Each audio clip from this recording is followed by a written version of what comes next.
ஆன்மாவின் எல்லையற்ற பார்வை வெளியில்தான் மனம் தன் நாடகத்தை ஆடிக்கொண்டிருக்கிறது. மனத்துக்கு ஆன்மாவை தெரியாது. ஆனால் ஆன்மா மனத்தின் தடத்தை வழிநடத்துகிறது. தன்னை நோக்கிய பயணத்தின் பாதையை ஆன்மா அமைக்கிறது. அந்த பாதையில் கணிசமான தூரம் சென்ற பிறகுதான் மனத்துக்கு தான் வழிநடத்தப்படுவது உள்ளுணர்வில் தெரிகிறது. தான் எப்போதும் ஆன்மாவின் ஒளியில்தான் நடந்து வந்திருக்கிறோம் என்பது மனத்துக்கு போக போக தெரிய வருகிறது.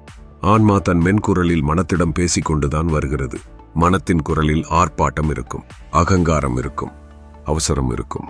ஆன்மாவின் குரல் மென்மையானது, சந்தமானது. ஏறக்குறைய மௌனத்தில் தான் ஆன்மா பேசுகிறது.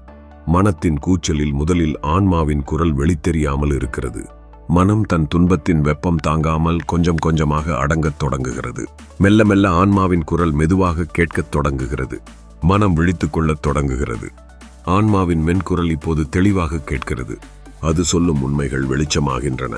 மனம் தன் பிரலாபத்தை விட்டு அமைதியடைகிறது. ஆன்மாவின் ஆழ்வெளியில் போய் விழுந்து விடுகிறது. ஆன்மாவுடன் ஒன்றிணைந்து விடுகிறது.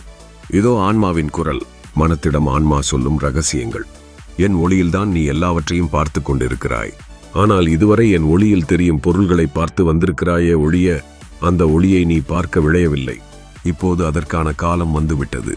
உன் கண்களுக்கு பின்னால் இருந்து நீ காண்பது எல்லாவற்றையும் உனக்கு காட்டும் ஒளியை காண்பதற்கு கற்றுக்கொள். அந்த ஒளி சூரிய வெளிச்சத்தைப் போல் இருக்காது.